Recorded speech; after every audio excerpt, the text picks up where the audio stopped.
Yes, Commander? How are you holding up? Honestly, this isn't how I pictured my career coming to an end. Pushing papers really isn't my thing, but you're the one who can stop Saren. I believe in you, Shepard. If that means I have to step aside, so be it. I should go. I'll be here if you need anything.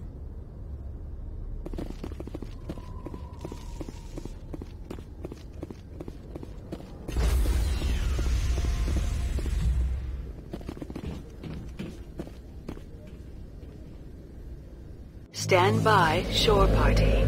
Decontamination in progress. I heard what happened to Captain Anderson. Survives 100 battles and then gets taken down by backroom politics. Just watch your back, Commander. Things go bad on this mission, you're next on their chopping block. Saren's out there somewhere. And we're... Everyone on this ship's behind you, Commander. 100%. Intercom's open. If you got anything you want to say to the crew, now's the time. Listen up, Normandy. This is your commander speaking. We have our orders. Find Saren before he finds the conduit. And I refuse to let anything get in the way of that mission. The Council wants to ignore this. That's no surprise. They've never helped us in the past. No reason they'd start now. But we don't need their help. We can do this on our own. Wherever Saren goes, we'll follow. Wherever he searches for the conduit, we'll be there. We will hunt him to the very ends of the galaxy and bring him down. None of the other species has the guts, grit, or balls to deal with this. So it's up to us. We're the only ones who can stop Saren. I swear to you all, we will stop him. Well said, Commander. Captain will be proud. The Captain's not here. I'm in charge now, Joker, and time's wasting. Get this bird in the air. Yes, sir.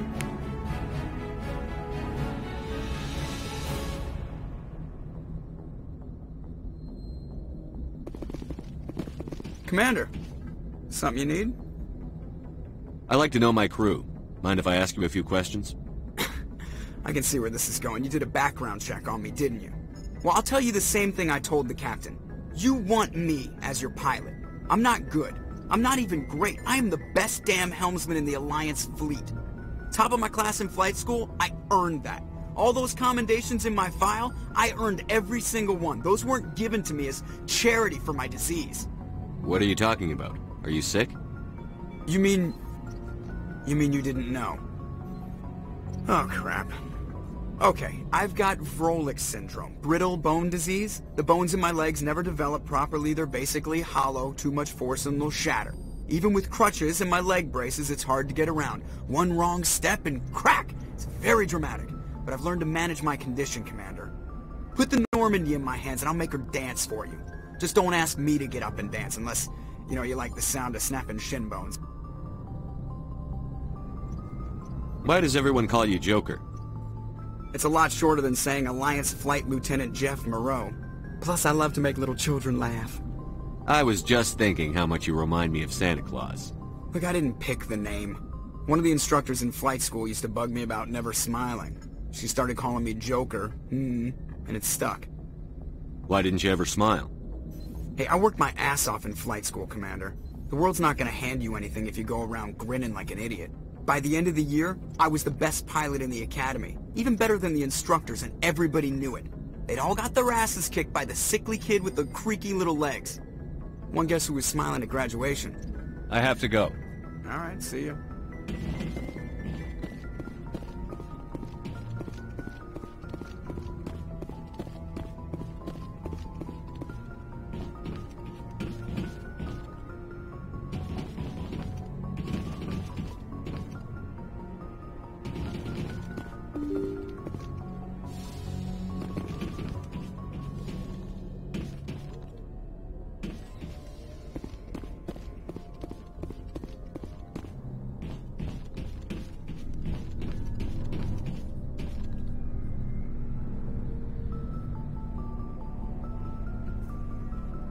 Anything you need, Commander? What's your opinion on the last mission? I don't see how we could have done things any better. At least not without getting to Eden Prime sooner. And we were on the scene faster than any other Alliance ship could have been. Just trying to get a sense of where the crew's at. Thoughts? I've wasted enough of your time for now, Commander. We'll have time for personal debriefings later. We'll talk another time, Lieutenant. Commander?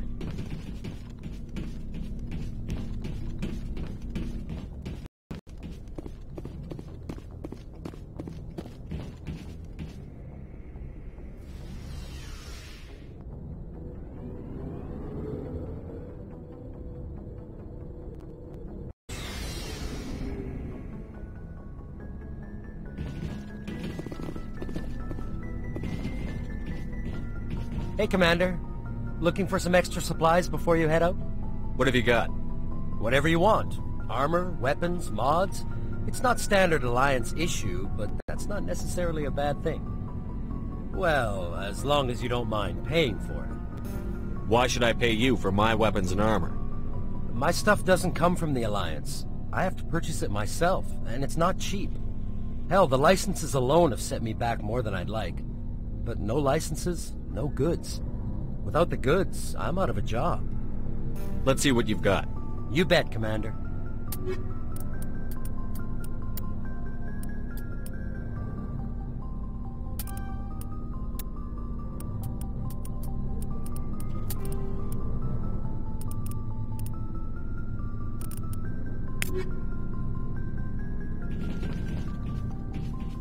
Thanks for bringing me on board, Commander. I knew working with the Spectre would be better than life at CSEC. Have you worked with a Spectre before? Well, no, but I know what they're like. Spectres make their own rules. You're free to handle things your way. At CSEC, you're buried by rules. The damn bureaucrats are always on your back. Being a Spectre does have its advantages. Exactly my point. If I'm trying to take down a suspect, it shouldn't matter how I do it, as long as I do it. But CSEC wants it done their way. Protocol and procedure come first. That's why I left. So you just quit because you didn't like the way they do things? There's more to it than that. It didn't start out bad, but as I rose in ranks, I got saddled with more and more red tape. CSEC's handling of Saren was typical. I just couldn't take it anymore. I hate leaving. You did the right thing. Life's too short to sit around waiting for things to happen. Yeah, you're probably right. Either way, I plan to make the most of this. And without CSEC headquarters looking over my shoulder, well, maybe I can get the job done my way for a change. As long as you do your job well, you're free to go about your business as you see fit. Thank you, Commander.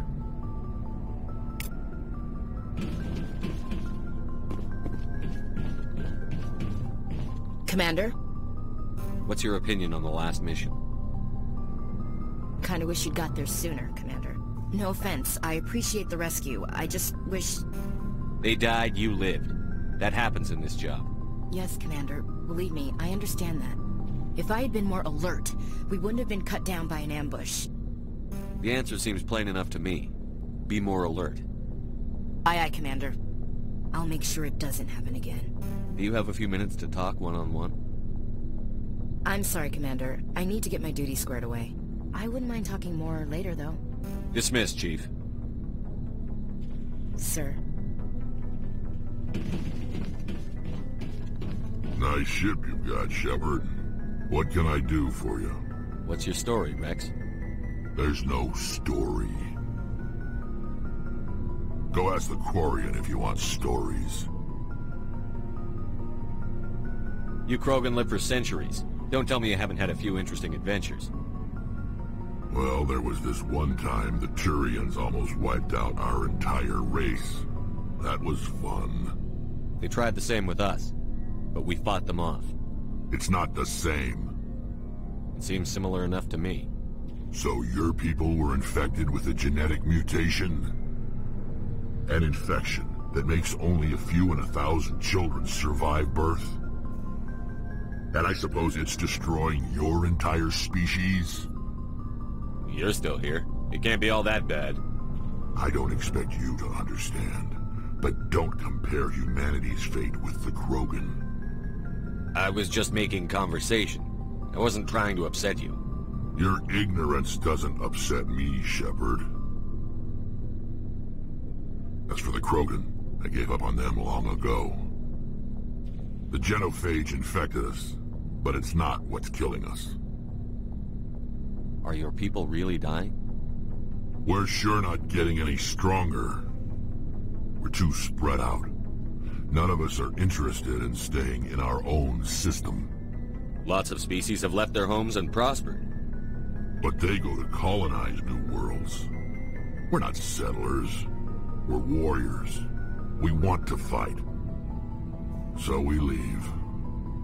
Hire ourselves out. And most of us never go back. What can you tell me about the genophage? Ask the Solarians if you want details. They made it. All I know, it makes breeding nearly impossible. Thousands die in stillbirth, and most never get that far. Every Krogan is infected, every one. And no one's rushing to find a cure. Why don't the Krogan try to find a cure? When was the last time you saw a Krogan scientist? You ask a Krogan, would he rather find a cure for the genophage or fight for credits? He'll choose fighting every time. It's just who we are, Shepard. I can't change that. Nobody can. So long, Rex. Shepard.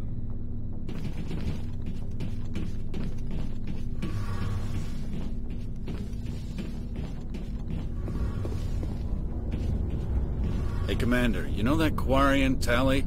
She's been spending all her time down here asking me about our engines. I'll tell her to leave you alone. What? No, she's amazing. I wish my guys were half as smart as she is. Give her a month on board and she'll know more about our engines than I do. She's got a real knack for technology, that one. I can see why you wanted her to come along. Fill me in on the IES stealth systems. How does it work exactly? You can't hide a ship out in space. They emit too much heat and radiation. Too easy for sensors to pick them up, unless you find a way to capture those emissions. So our stealth systems trap the energy we give off in storage sinks built into the ship itself. No emissions to give away our location. Eventually the sinks have to be vented. More than a few hours silent running and they overheat. Cook us inside our own hull. There's no way for anyone to detect us? A visual scan can still pick us up. Anyone looking out a window can see us plain as day. But you have to be pretty close to get an actual visual out in space. Most vessels rely on scanners. As long as the stealth systems are engaged, they can't see us. Not unless we accelerate to FTL speeds. Why doesn't it work with faster-than-light travel? Cranking up the FTL blue shifts our emissions, pushes them into frequencies too high to capture in the sinks. As soon as we make the jump, it's like setting off a flare. Sensors can pick up our location whenever we enter or exit FTL flight, but for short-range missions, our stealth systems are amazing, and we've got the only one. I want to know more about the Normandy. She's the best ship I've ever served on, probably the fastest vessel ever designed, and she's the only one using the new Tantalus drive core. What's so special about the Tantalus drive core? Proportionally, it's about twice the size of any other vessel. Not only are we faster, we can run at FTL speeds longer before we have to discharge the core. Where else have you served, Adams? If you name a class of Alliance ship, I've probably served on it. Everything from dreadnoughts and carriers right down to frigates like the Normandy. My last assignment was on the Tokyo, only a cruiser, but she was a good ship. Couldn't hold a candle to the Normandy, though. Carry on, Adams. Aye, aye, Commander. Your ship's amazing, Shepard. I've never seen a drive core like this before. I can't believe you were able to fit it into a ship this small. I'm starting to understand why you humans have been so successful. I had no idea Alliance vessels were so advanced. The Normandy's a prototype. Cutting-edge technology. A month ago, I was patching a makeshift fuel line into a converted tug ship in the flotilla. Now, I'm sitting on board one of the most advanced vessels in Citadel space. I have to thank you again for bringing me along. Traveling on a vessel like this is a dream come true for me. I had no idea you found ship technology so interesting. It comes with being a Quarian. The migrant fleet is the key to the survival of my people. Ships are our most valuable resource. But we don't have anything like this. We make do with cast-offs and second-hand equipment. We just try to keep them running for as long as we can. Some of the fleet's larger vessels date all the way back to our original flight from the Geth. I can't believe your fleet's still using ships that are 3 centuries old. They're constantly being repaired, modified, and refitted. They aren't pretty, but they work. Mostly. We've tried to make ourselves as independent as possible on the flotilla. Grow our own food, mine, and process our own fuel. But some things we just can't make on our own. A patch to maintain the hull integrity requires raw materials we just don't have. That's why our pilgrimages are so important. Tell me about your people. Our lives aren't easy. Resources are scarce, and we are constantly on the move. Everything we do must in some way contribute to the continuation of the migrant fleet. There are 17 million Quarians in the flotilla, and each of us relies on the others for survival. The bonds among my people are strong. Unfortunately, we have had to surrender many of the freedoms and civil liberties other species take for granted. What kind of freedoms? Well, it's illegal for parents to have more than one child. If our population grows too much, it would strain our resources to their breaking point. Of course, we also can't allow our numbers to become too few. If our population is in decline, the rule against single births is temporarily repealed. In extreme cases of population decline, incentives are even offered to encourage multiple births, though the Conclave hasn't had to take such measures in nearly a century. That's your government? The Conclave is our civilian branch of government. Each ship can elect a representative to serve on the Conclave and make decisions that affect the fleet as a whole. On matters that affect an individual ship, however, the captain has the final say. It's a tradition that dates back to the early days, when the fleet was governed by martial law. Fortunately, most captains nowadays are smart enough to have an elected council from their crew to give them advice and guidance.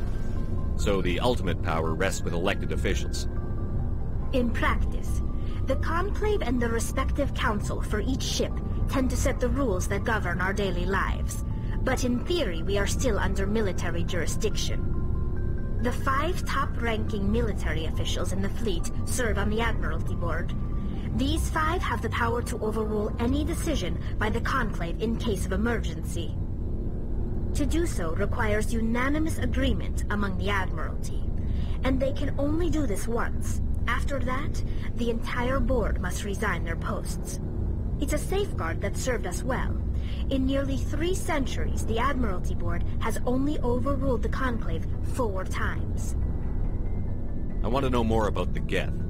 I doubt I can tell you anything you don't already know. It's been almost 3 centuries since they drove my people into exile.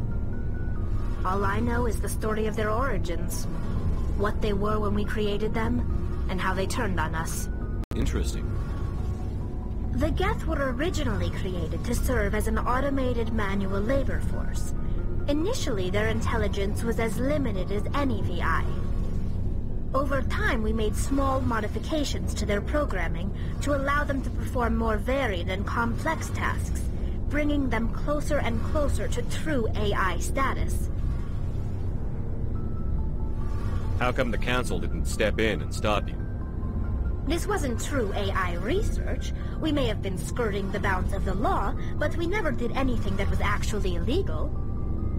The changes were so insignificant, so gradual, that we were able to control them. Or so we thought. But one thing we underestimated was the power of the neural network. A million Geth thinking simultaneously created an inherently unstable matrix. So, the Geth share brain power? Many of the Geth's logic systems were designed to work in concert with other nearby Geth. Basically, the more of them you have in a group, the smarter they are. So there's some sort of group consciousness? No, nothing like that. They cannot share sensory data or information. Their programming cannot handle that much simultaneous input.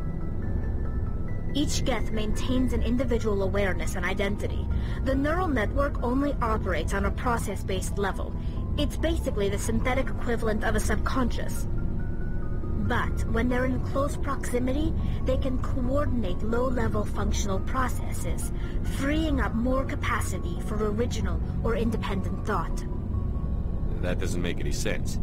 I'm probably oversimplifying. The Geth are incredibly advanced and complex creations. All you need to know is that they get smarter when they gather in large numbers. As we built more and more Geth, their effective intelligence became more sophisticated, more abstract. One day, a Geth began to ask its Quarian overseer questions about the nature of its existence. Am I alive? Why am I here? What is my purpose? As you can imagine, this caused a near panic among my people. I don't see what's so bad about those questions. The Geth were created to engage in mundane, repetitive, or dangerous manual labor. That's fine for machines, but it won't satisfy a sentient being for long. The Geth were showing signs of rudimentary self-awareness and independent thought. If the Geth were intelligent, then we were essentially using them as slaves. It was inevitable the newly sentient Geth would rebel against their situation. We knew they would rise up against us, so we acted first. A general order went out across all Quarian-controlled systems to permanently deactivate all Geth. The Geth responded to this order violently. You didn't really think they'd just let you destroy them without a fight, did you? The hope was that most of the Geth would still be little more than machines, incapable of organized resistance. But they had progressed much further than anyone anticipated. The war was long and bloody. Millions upon millions of Quarians died at their hands. In the end, we were forced to flee our own homeworld. We feared the Geth would pursue us, but they never came beyond the Veil. Now we drift through space, exiled, searching for a way to reclaim what was once ours. I want to know more about the pilgrimage. When my people reach maturity, we leave our birth ships and seek acceptance with a new crew. It's necessary to maintain genetic diversity among the fleet. But no ship wants to accept someone who will be a burden on them. So, to prove our worth, we embark on a pilgrimage. We set out alone, leaving the flotilla and our families behind us. We only return once we have found something of value we can bring back to the fleet. This is presented as a gift to the captain of the respective ship we wish to join. If the gift is accepted, we are welcomed into the crew. I can't believe they just send you off alone. It's not like they just cast us out. Before we leave, we are given lessons in how to survive outside the flotilla, and given gifts to help us on our journey. We also receive implants to fight off sickness and disease. Generations of living in an isolated and highly controlled environment have left our immune systems weaker than most. By the time we leave the fleet, we are well equipped for the pilgrimage. This is a rite of passage for all Quarians. If it were dangerous, our numbers would suffer. Virtually every pilgrimage ends with a triumphant return and the ritual presentation of the gift to one of the fleet's captains.